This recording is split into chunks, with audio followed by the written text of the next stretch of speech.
저희 그 에디비전이 그동안에 과거에는 한국자폐협의회라는 이름으로 시작을 했고요. 근데 무슨 협회라는 이름이 좀 있다 보니까 좀 부드러운 어떤 느낌을 줄 수 있는 이름을 고치자 해서 에디비전으로 우리가 바꿔서, 진행해 왔습니다. 우리가 주로 이제 목표로 삼고 있는 아이들은, 자폐증 아동들입니다. 자폐증 아동과 그리고 부모님들이 우리의 사역의 주 대상이었는데요. 요번에 사실은 저희들이 위치도 바꾸고 이렇게 하는 여러 가지 저희들의 사역의 목표가 비전이 좀 바뀌게 됐습니다. 그 이유는 뭐냐면, 점점 이제 공교육에서 이런 어떤 아이들에 대한 어떤 교육과 그리고 치료 차원, 또 중재 차원 같은 것을 더 인볼브하고, 네, 각 교육청마다 이제 긍정적 행동 지원이라는 어떤 프로그램을 만들어서, 그냥 학교에서 가르치는 거 외에 좀 더 이렇게 전문적인 어떤 치료 분야까지도 이렇게 이제 접근하기 때문에, 앞으로 이제 미래에는, 우리가 이렇게 깊이 있게 어떤 치료적인 것을 아이들에게, 공교육을 받는 아이들에게 접근하는 게 좀 어렵다는 그런 생각을 좀 하게 됐고요. 얼마 전에 또 우리 그 윤석열 정부가 특수 교육에 대해서 엄청나게 많은 그런 어떤 예산을 들여서 좀 더 현실적인 어떤 치료를 할 수 있게 한다는 그런 프로그램 방안을 내놨습니다.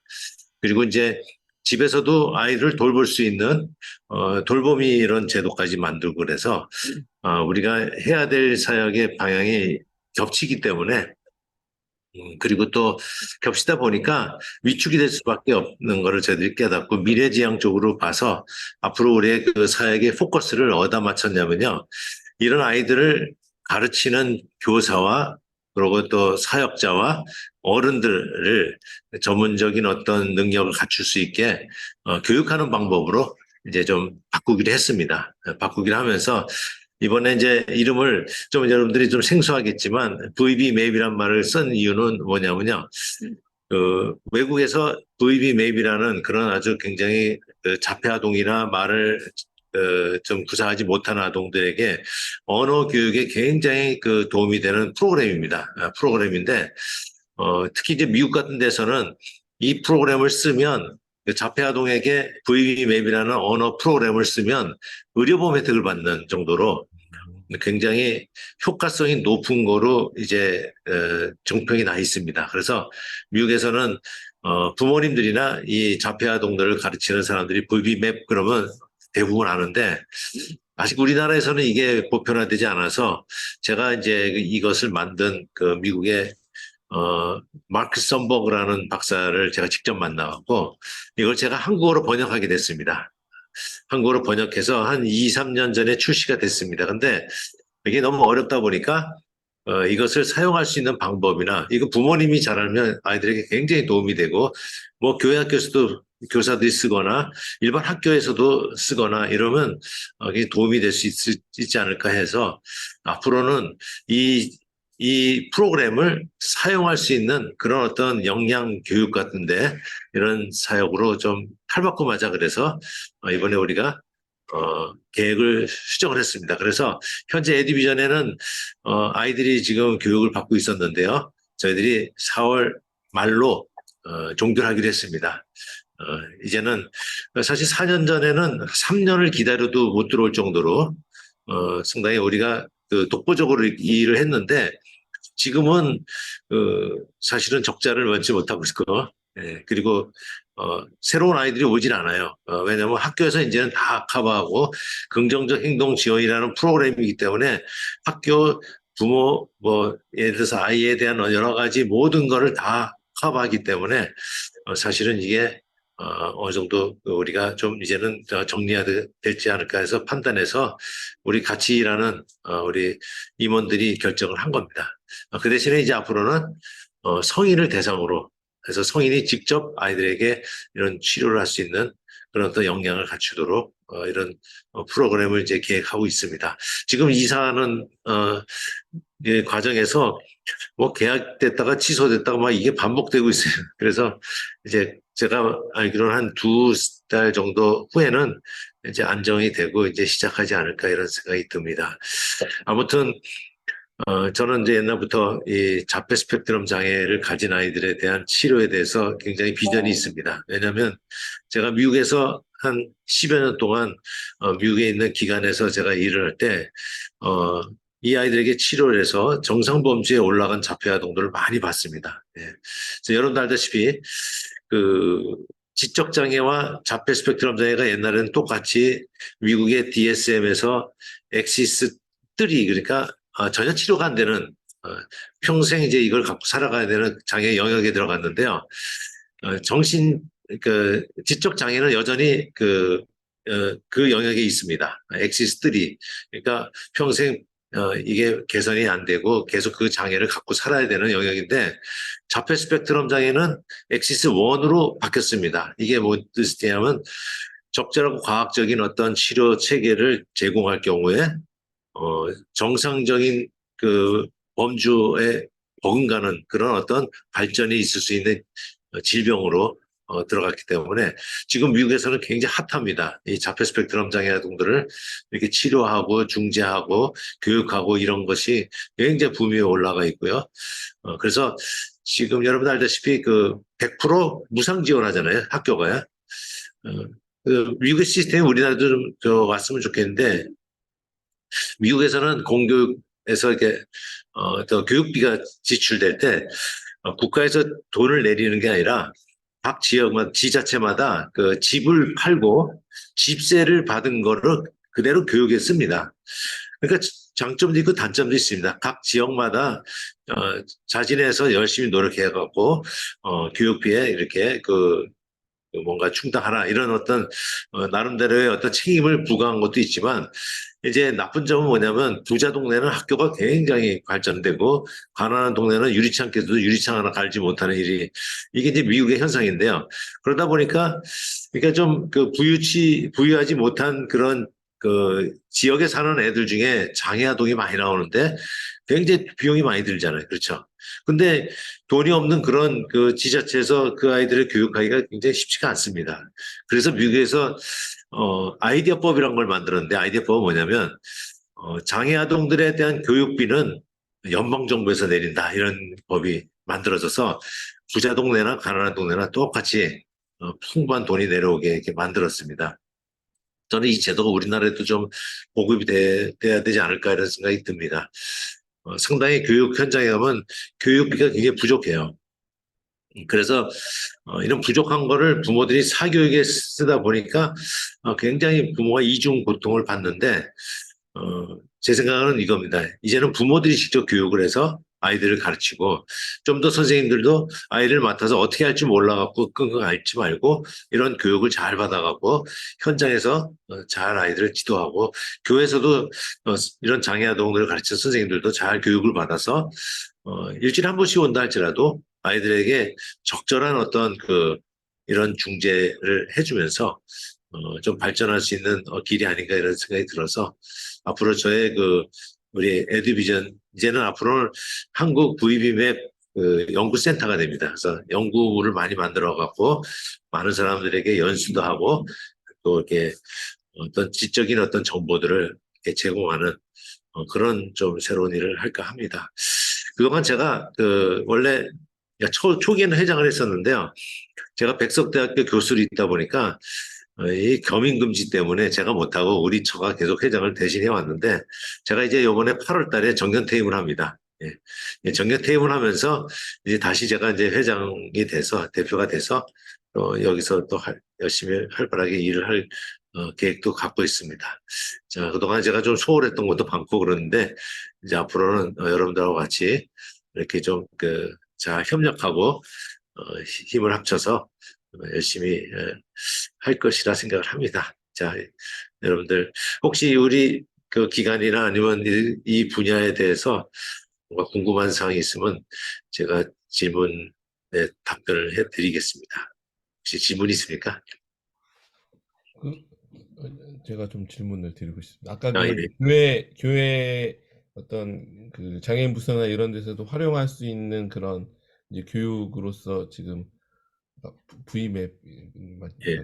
네네. 그 말씀하셨는데 그냥 조금, 그러니까 약간 그 구체적인 뭐 전부는 아닐 수 있지만 어떻게 이게 기존의 그런 것과 좀 다른 교육 방법들이 대표적으로 어떤 것들이 좀 있을지 좀 궁금해졌어요. 이렇게 목사님 말씀을 예. 들으니까. 네. 뭐 간단하게 얘기하면요.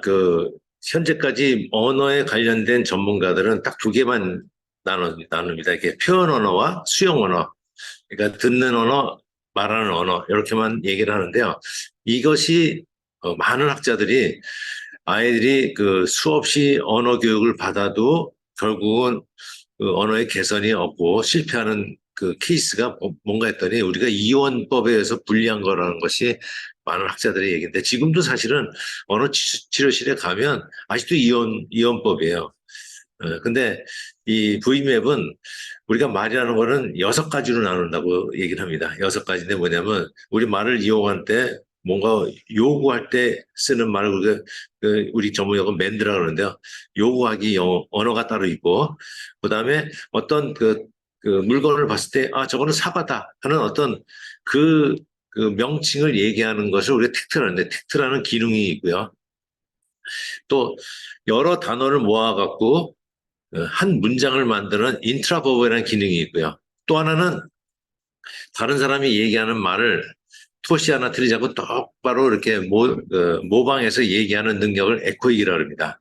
그리고 글로 쓴 걸 읽는다든지 아니면 말한 거를 글로 쓴다든지 적어도 이렇게 6가지 기능으로 나눠서 어프로치를 해야 되는데 그냥 그 모든 언어가 그냥 수용 언어, 표현 언어 이렇게 나누니까 뭐 어떤 방법을 찾을 수가 없고 계속 뭐 거기서 쳇바퀴 도는 이런 일이 계속 반복이 돼서 미국에서 이 6가지로 나눠서 하나씩 하나씩 터득해서 6가지를 딱 습득을 하니까 아이들이 자유롭게 사과 줘 이렇게 뭐 맨들을 한다든지 요구한다든지 가다가 저기 사과 있네 사과라는 걸 표현한다든지 아니 엄마한테 사과 먹고 싶은데 사과 하나 줄래요? 이렇게 얘기해서 사과를 이렇게 말로 표현한다든지 아니면 엄마가 장에 가서 이거 좀 가져와 그러면 글로 써주잖아요. 사과, 배. 그러면 이거 보고 가서 직접 가져온다든지 뭐 이렇게 6가지로 나눠서 공부를 하니까 아이들이 실제적으로 현장에서 이 말을 쓰는데 굉장히 아주 기능적이고 그리고 또 굉장히 능통하게 사용할 수 있게 돼서 지금 뭐 미국에서는 이게 굉장히 전국적으로 이제 핫한 아주 뜨거운 어떤 프로그램을 돼 있고요. 그래서 자폐아동들을 가르치는 언어 치료사는 이걸 안 하면 인정을 못 받아요. 그래서 너도 나도 이걸 하게 되는데 이제 우리나라는 이제 아직까지 지금 시작 단계인데 이게 좀 많이 보급됐으면 하는 마음이고요. 뭐 한번 기회가 있으면 우리 한정서에도 제가 이거 한번 소개할 기회를 가져볼까도 하고 있습니다. 그래서 한번 이런 게 어떤 건지 한번 제가 얼마 전에는 어, 이걸 냈더니 어떤 그 단체에서 이거를 우리나라에서도 만들었네 그러면서 한번 저보고 이렇게 좀 강의를 해달라는데 그 단체가 어떤 단체냐면 전국 소아정신의학과 단체였었어요. 이렇게 모여서 1년에 한 번씩 계속 교육을 하죠. 이렇게 의사 면허를 갱신하기 위해서 거기서 한번 소개한 다음에 이제 의료 계통에서는 많이 이제 알려졌는데 우리 이제 장애인 선교 계통이라든지 특수학교라든지 아니 복지관이라든지 이런 데는 아직까지도 좀 이런 거에 대해서 좀 관심이 좀 덜한 것 같은데 이제 그쪽 부분에 대해서도 좀 이제 많이 좀 전화가 그러고 있습니다. 예. 예, 약간 좀 저기 뭐 짧게나마 이렇게 제가 소개해 드렸습니다. 예.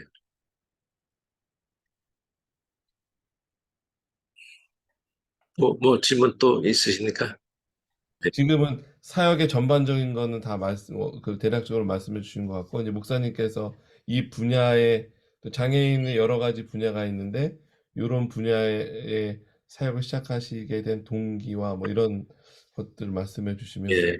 한 시간 될 예. 것 같습니다. 예. 저는 원래 에, 저희 집안에는 이제 장애인이 없어요. 그래서 많은 사람들은 제가 이 분야에서 굉장히 일을 열심히 하니까 집안에 누가 또 장애를 가진 사람이 있냐 뭐 이렇게 물어본 사람들이 많은데 저는 이렇게 대답을 이렇게 합니다. 우리 장애인을 돕는 거는 물론 뭐 집안에 내 친족들이 장애를 가진 사람이 있다 그러면, 우선적으로 이거, 사실은 도와야 된다는 마음이 들기도 하지만, 우리가 크리스찬이라면 장애를 가진 사람은 객관적으로든지 뭘 보든지 굉장히 도움이 많이 필요한 거기 때문에 누구든지 이것은, 가져야 될 그 필수적인 어떤, 어, 비전이 돼야 된다고 저는 생각을 하고요. 그래서 뭐 남들보다 제가 특별히 이런 데 대해서 더 무슨 굉장히 이해관계가 있어서 이걸 더 깊숙이 공부한 건 아니고요. 하다 보니까 정말로 도움이 필요하다는 것에 대해서 절실하게 느끼게 되고, 특히 이제 저는 미국에 처음 갔을 때 미국에 처음에 그 공부하러 갔을 때는, 예, 특수교육이라든지 이 분야를 공부하러 간 게 아니라 그 교육 행정학을 하러 갔었어요. 그래서 앞으로 좋은 교육을 만들고 그런 어떤 기관들을 좀 이렇게 연구하는 걸 하러 갔는데, 제가 처음에 첫 학기에 미국에 가서 그 여러 학교를 방문을 하면서, 학교마다 항상 핫 이슈가 있는 게 바로 뭐였냐면, 학교 안에 있는 특수아동들이 어떻게 생활할 것인가, 이거를 굉장히 연구를 많이 하고 그거에 대해서 굉장히 서로들 디스커스하고 또 이거에 대해서 어떤 저 포럼 같은 것도 열리고 막 그러더라고요. 근데 지금도 그렇지만 그 제가 처음에 미국에 갔을 당시에는 그 미국의 애하란법이 통과가 되고 나서 일어난 현상은, 장애를 가진 아동들이 어릴 때는 친구들하고 같이 놀다가 초등학교 입학하면 친구들은 동네 학교 가는데 장애를 가진 친구들은 뭐 2시간 멀리 떨어진 데 가서 이렇게 학교를 다녀야 되고 또 거기서 살아야 되고 다시 친구를 못 만나고 이렇게 분리되는 것에 대해서 이제 그러니까 미국 분들이 이거는 인권에 어긋난다. 그 장애를 가진 것 때문에 왜 친구로부터 벗어나야 되는가? 뭐 장애를 가진 것 때문에 왜 옛날부터 같이 살던 이웃으로부터 떠나야 되는가? 이런 걸 많이 연구하다가 아니다. 인티그레이션, 통합교육이라는 것에 대해서 우리가 다시 한번 생각하지 않고 통합교육을 아예 그냥 미국에서 의무화시키는 그 교육 법안이 애하란 법입니다. 애하. 그 범장애인 교육법이라는 것인데요.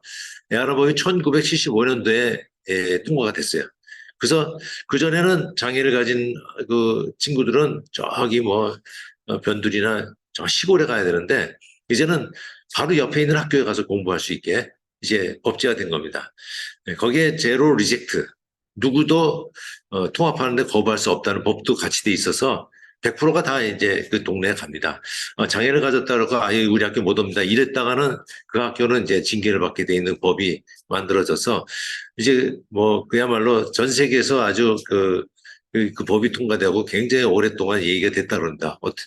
대단한 법을 미국에서 만들었다 그러고 그러니까 초기에는 굉장히 어려웠었어요. 미국 때요. 충분히 준비가 되지 않았다고 판단되는 그 상황에서 이제 장애 학생들이 일반 학교에 같이 통합돼서 있으니까 뭐 많은 문제들이 생기고 또 불만도 생기고 그런 상황이었는데 제가 미국에 처음에 갔을 때가 1988년도입니다. 1988년도면 그 법이 통과된 지 10여 년밖에 안 지났기 때문에 굉장히 그 많은 그 시행착오와 불만과 소송들이 막 이어지고 있어서 항상 어디 가든지 뜨거운 그 감자가 바로 뭐냐면 장애아동이 일반 학교에 들어와서 생활하는데 어떤 게 필요한지 어떻게 이거를 문제를 개선해야 되는지를 엄청나게 많이 연구하고 토론하고 그것들이 다 데이터베이스 돼 갖고 지금 우리의 그 교과서에까지 나오고 특수학교에도 이제는 특수학교의 그 목표가 통합교육입니다. 예. 통합교육을 우선적으로 하는 것이기 때문에 거기서 어떤 원리가 나왔고 어떤 방법으로 했을 때 성공했더라는 그런 사례들이 지금 이제 통합교육 하는데 많은 문제점들을 하게 된 것이죠. 그래서 제가 그때 깨달은 게 뭐냐면 지금 우리나라에서는 특수교육이란 말조차도 사람이 모르고 있고 이런 어떤 분위기는 전혀 그 상상도 못하는 것이기 때문에 제가 과를 바꾼 겁니다. 교육행정학에서 특수교육으로 바꾸고 그리고 또 내가 이 일은 꼭 해야 되겠다. 앞으로 이제 그 크리스찬으로서도 정말 제일 중요한 거는 가장 어려운 그 아픔을 당한 사람들에게 또 손을 뻗쳐야 되지 않을까. 우리 저 성경에 보면 굉장히 많은 그 복음서에 어떤 사건 기사들이 많이 나오는데 사실 어떤 의미에서 굉장히 많은 부분이 그 장애를 가진 사람들에 대한 주님의 치유 사역이 많이 기록이 돼 있지 않습니까? 예. 저는 이제 지금도 생각하는 게 뭐냐면 초대교회가 예를 들어서 4천 명, 5천 명 이런 결신자들이 나올 때도 그 교회 지도자는 끔찍하지 않았습니다. 여기저기서 막 그냥 뭐 새로운 어떤 신자들이 몇백 명씩 몇천 명씩 막 쏟아져 나와도 눈 하나 깜짝하지 않던 사람들이 어느 날 갑자기 화들짝 놀라갖고 베드로를 가둬버리는 일이 시작됐습니다. 그때부터 이제 핍박이 됐는데 이 핍박의 주역이 바로 누구였냐면 바로 성전 미문에 앉아있는 안진뱅이 한 사람, 이 한 사람을 베드로가 일으킨 그 사건 하나가 이때까지 수천 명 결심자가 나타나도 끔찍했던 사람들이 갑자기 놀라고 가슴 쓸어내리면서 그래서 이건 분명히 베드로를 이거를 가만 놔두면 안 되겠다라고 베드로를 가둬버리고 이런 가운데서 저는 이제 고난의 사역이 시작돼서 이 복음이 지금까지 왔다고 보는데요. 바로 저는 그리스도의 복음의 역사는 바로 우리 장애인 역사다 하는 것이 저의 생각이고 그래서 저는 한실에도 예, 장애인과 떨어져서 지낸 적은 없습니다. 이때까지 그 후로는요. 제가 학교에서도 또 교수로 있을 때도 늘 그런 학생들을 어떻게 가르칠 것인가에 대해서 연구하고 가르치고 또 제가 이제 이런 어떤 단체를 만들어서 운영할 때도 좀 구석진 곳에서 빛을 좀 보지 못하는 그런 아동들에게 어떻게 하면 빛을 보게 할 것인가 이런 것을 계속 연구하다 보니까 제가 뭐 이렇게 좀 어, 깊이 이렇게 인볼브된 게 아닌가 이런 생각이 듭니다. 그러다 보니까 뭐 은퇴하고 쉬어야 되는데도 불구하고 또 계속 일이 종결이 나질 않은 것 같아요. 이 분야는요. 계속 이어지고 그래야지 되지 않을까. 그래서 조금이나마 제가 그동안에 갖고 있던 노하우를 이렇게 사람들에게 나눠주면서 계속 이런 사역을 이어갈까 지금 하고 있습니다. 이게 바로 이제 제가 이 사역에 접어들게 된 가장 큰 어떤 뭐랄까 계기가 될 수 있고요. 뭐 하면 할수록 예, 중독성이 있는 것 같아요. 이 분야는요. 좀 뭐랄까 좀 쉴라 그래도 쉬게 되지 않고 왜냐하면 우리 주변에는 끊임없이 도움을 필요로 하는 사람들이 계속 손을 뻗치고 있는데 주로 이제 혼자서 이렇게 독립적으로 생활하지 못하는 사람들은 늘 이게 도움이 필요하잖아요. 그렇죠. 그러니까 우리가 할 일이 없어서 이렇게 너무 무료하게 지내는 사람들은 한번 주변에 손길을 뻗치는 사람들을 한번 바라볼 필요가 있지 않을까 이런 생각이 듭니다. 굉장히 많은 도움의 손길이 필요로 하고 있고요. 예, 제가 에듀비전 하면서 10여 년 동안에 어린애들 주로 자폐아동들을 이렇게 가르치고 교육하고 이런 일을 했는데요. 그래서 그것도 사실 어떤 의미에서 이유가 있었습니다. 그 이유는 뭐냐면 아주 어릴 때부터 근데 과거에 이렇게 사역을 하면 이제 성인들 사역은 굉장히 많은데 아주 이제 갓 태어나서 진단을 이제 받은 아이들에 대한 사역을 하는 사람들이 이렇게 많지가 않아요. 근데 저는 이런 생각이 듭니다. 어, 장애를 가진 사람이 이 장애를 그냥 방치했을 경우 이제 성인이 됐을 때는 굉장히 개선하기가 어려워요. 그리고 도움을 줘야 될 내용들도 점점 많아지고 그래서 뭐 국가적 차원에서도 그렇고 주변에 우리가 일손의 어떤 합에 의해서 원리에서도 너무나 많은 손길을 보내줘야 되잖아요. 그렇죠. 그래서 그렇다면 아주 어릴 때부터 아이들을 이렇게 잘 교육시켜서 이제 좀 개선을 많이 시켜놓는다면 사실은 어떤 의미에서 혼자서 좀 이렇게 독립적으로 생활할 수 있게 될 경우에는 우리가 또 다른 더 어려움이 있는 사람을 도울 수 있잖아요. 그렇죠. 그런 차원에서 제가 예방 어떤 사역의 차원에서 그다음에 어린애들을 많이 했는데 이제 국가에서 관심을 가져주니까 한편으로는 다행이고요. 예. 그전에는 뭐 학령기 들어올 때쯤 돼서야 아이들을 받을까 말까 그랬는데 지금은 이제 3세가 돼도 3세가 되면 이제 정식으로 학교에 가서 공부할 수 있게 해주는데요. 이제 나이도 3세가 고정됐는데 알고 보니까 요번에 나이가 바뀌었잖아요. 어, 2살이 떨어지니까 이제 2세가 돼도 이제 교육을 받을 수가 있게 돼서 국가가 상당히 이제는 어린 나이 때부터도 이렇게 관심 가진 건 참 좋은 일이라고 봅니다.